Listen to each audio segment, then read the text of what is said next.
ओम शांति 10 मार्च 2026 प्रातः मुरली बाबा कहउछंती मिठे बच्चे सबुठारु बड़ बेमारी हेला देह अभिमान। एहा द्वारा ही अधपतन होइछि।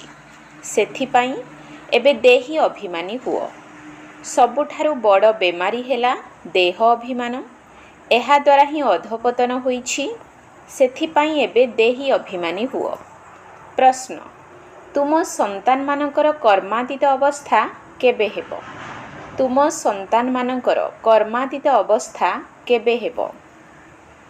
उत्तर, जेतेबेले जोग बल द्वारा कर्म भोग उपरे विजय प्राप्त करिबो एवं पूरा पूरा देही अभिमानी हेबो।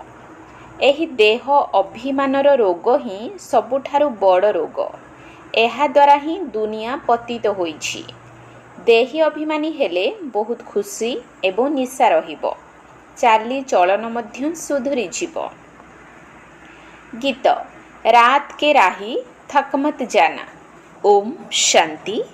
जात्रीर अर्थ को तो पिला माने सुनिले, एही कथा को तो तुम ब्रह्मा मुखवंशावली ब्राह्मण मानक व्यतीत अन्य केही बुझाई पारिबे नाही। तुमे माने जे देवी देवता थिल तो मनुष्य, किंतु तुमर चरित्र बहुत भल थिला। तुमे सर्वगुण संपन्न 16 कला संपूर्ण थिल। तुमे माने विश्वर मालिक थिल। तेबे हीरा तुल्यरु कौड़ी तुल्य किपरि हेल? एकथा कोनसी मनुष्य जानि नाहंती।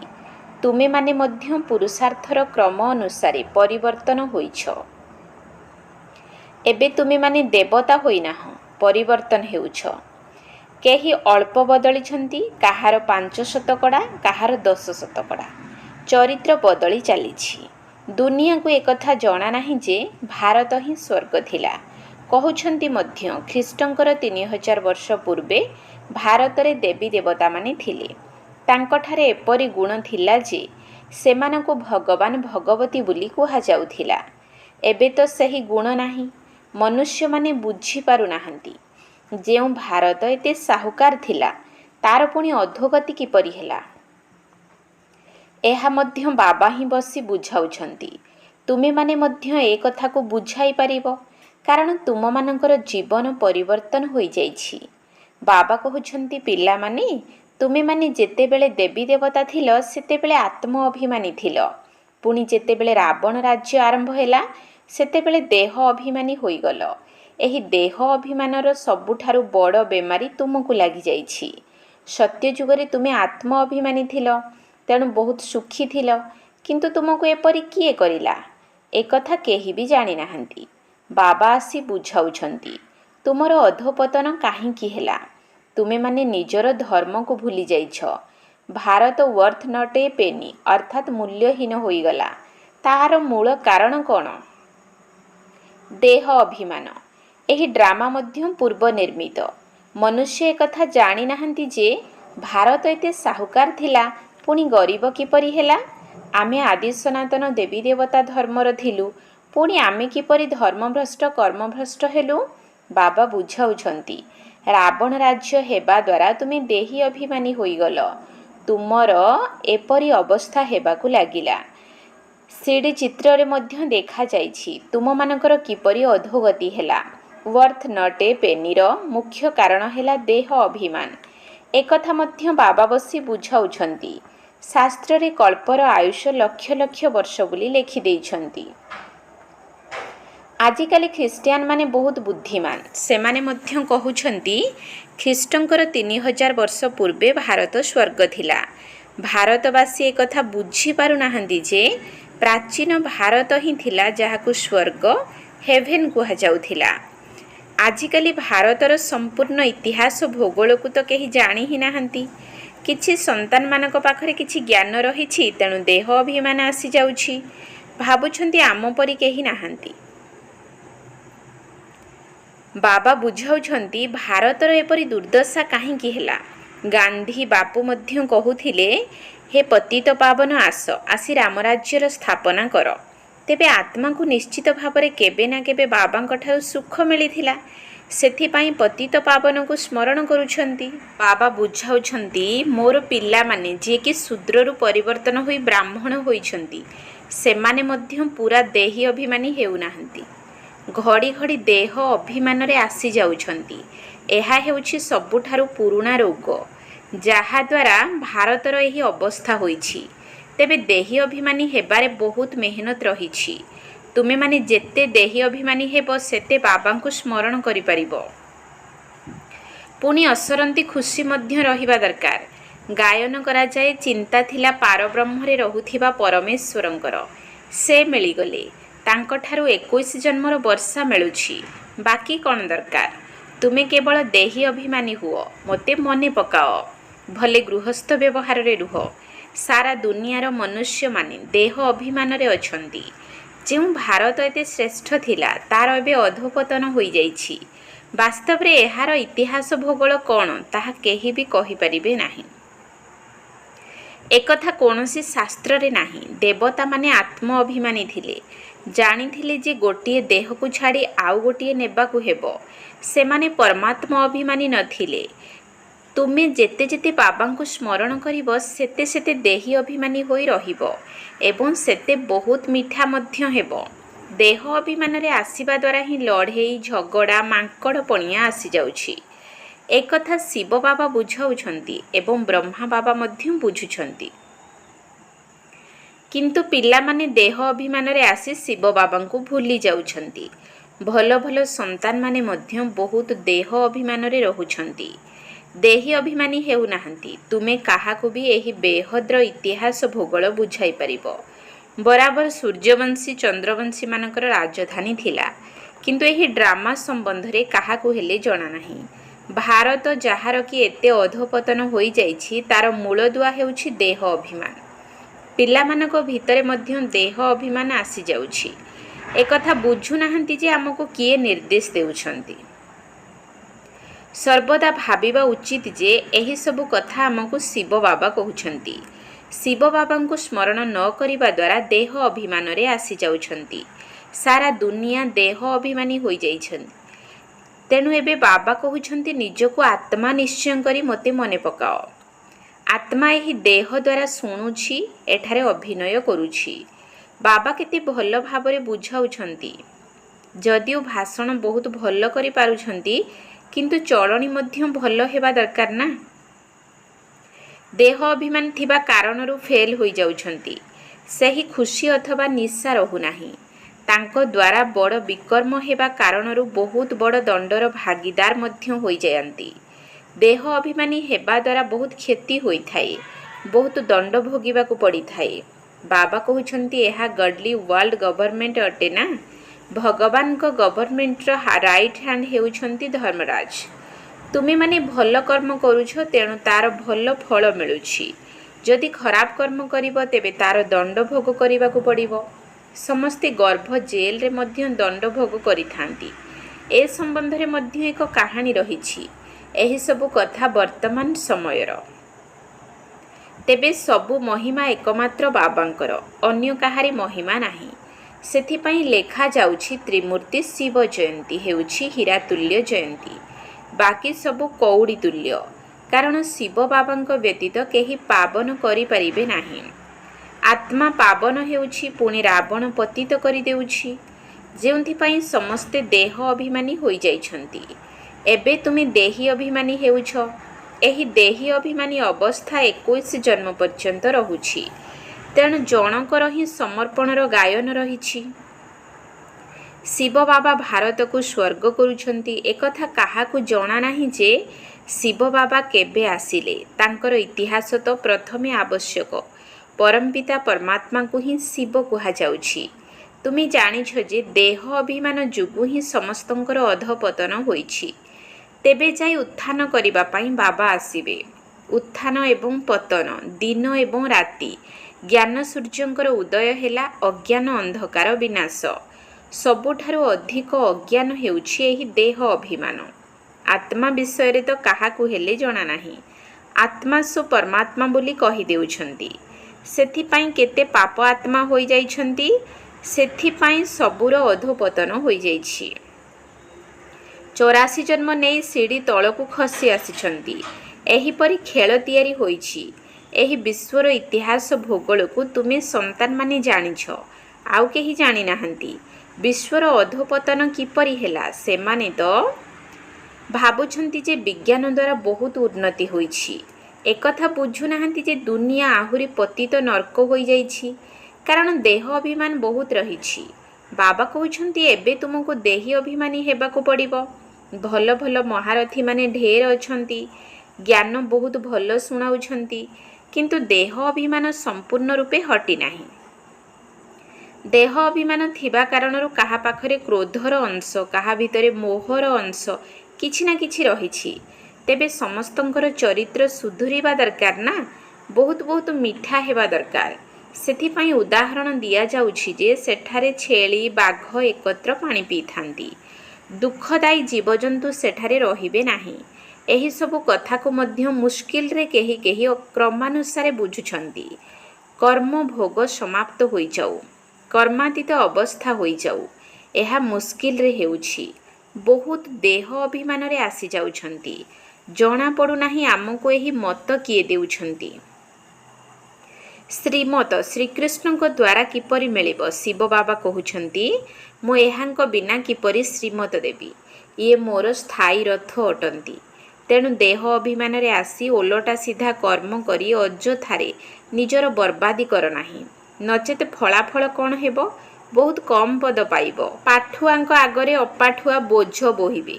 ବହୁତ କହୁଛନ୍ତି ଭାରତର ଇତିହାସ ଭୂଗୋଳ ଯାହାକି ସମ୍ପୂର୍ଣ୍ଣ ଭାବେ ରହିବା ଦରକାର, ତାହା ନାହିଁ। ତେଣୁ ତାଙ୍କୁ ବୁଝାଇବାକୁ ପଡ଼ିବ। ଏକଥା ତୁମମାନଙ୍କ ବ୍ୟତୀତ ତ କେହି ବୁଝାଇ ପାରିବେ ନାହିଁ।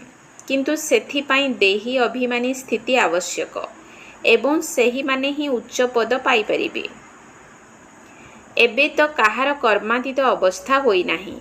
ଏହାଙ୍କ ଉପରେ ତ ବହୁତ ଦାୟିତ୍ୱ ରହିଛି, କେତେ ଚିନ୍ତା ରହୁଛି।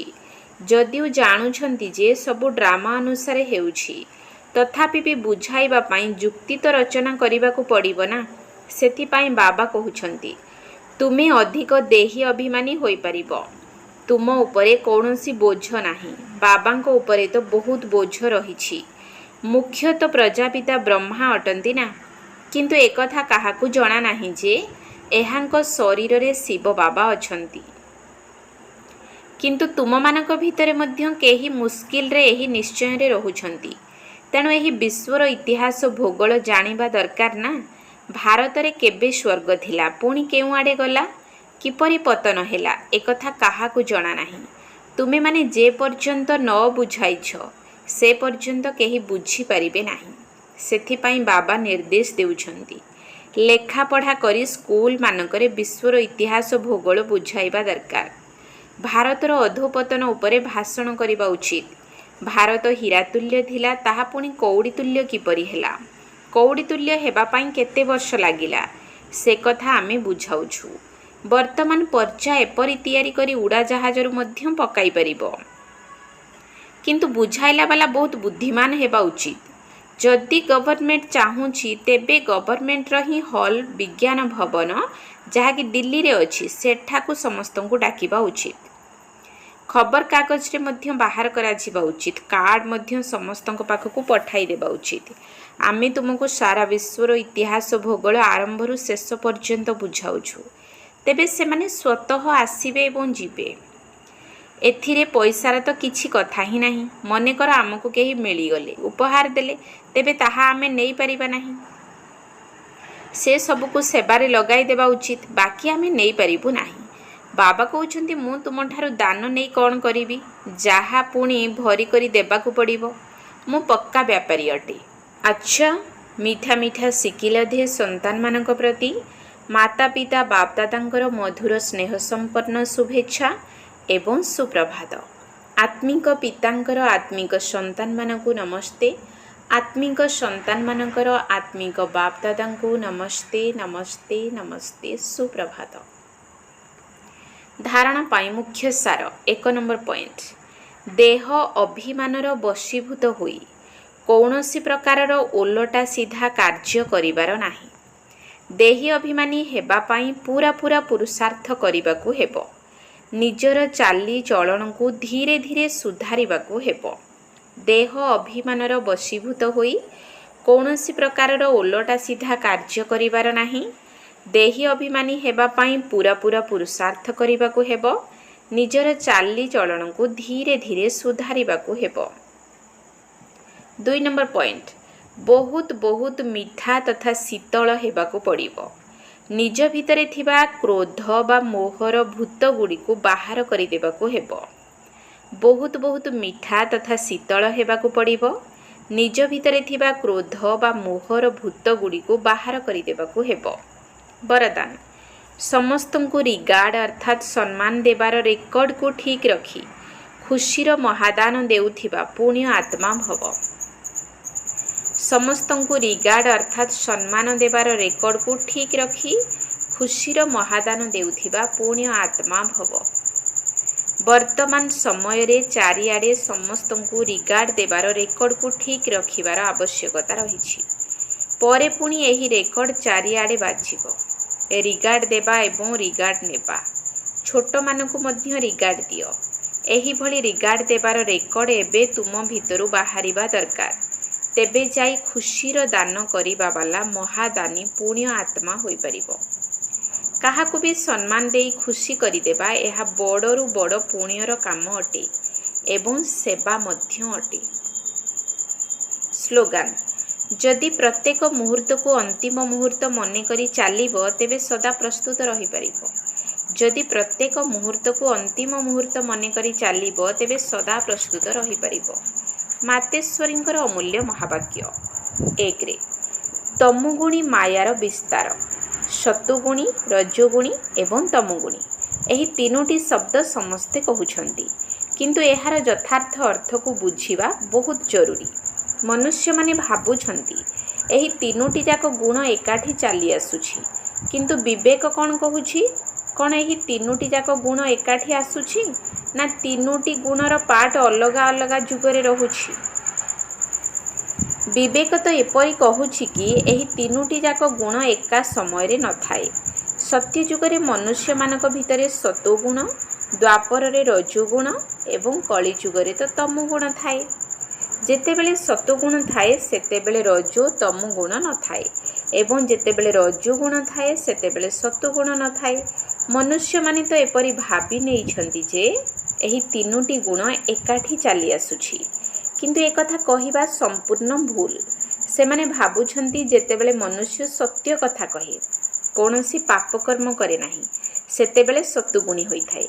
କିନ୍ତୁ ବିବେକ କହୁଛି ଯେତେବେଳେ ଆମେ ସତୁଗୁଣ ବୋଲି କହୁଛେ ଏହାର ଅର୍ଥ ହେଲା ସମ୍ପୂର୍ଣ୍ଣ ସୁଖ ଅର୍ଥାତ୍ ସାରା ସୃଷ୍ଟି ସତୁଗୁଣୀ। ବାକି ଏଭଳି କୁହାଯିବ ନାହିଁ ଯେ ଯିଏ ସତ୍ୟ କହୁଛି ସିଏ ସତୁଗୁଣୀ ଏବଂ ଯିଏ ମିଥ୍ୟା କହୁଛି ସିଏ କଳିଯୁଗୀ ତମୁଗୁଣୀ। ଏହିଭଳି ଭାବରେ ହିଁ ଦୁନିଆ ଚାଲି ଆସୁଛି।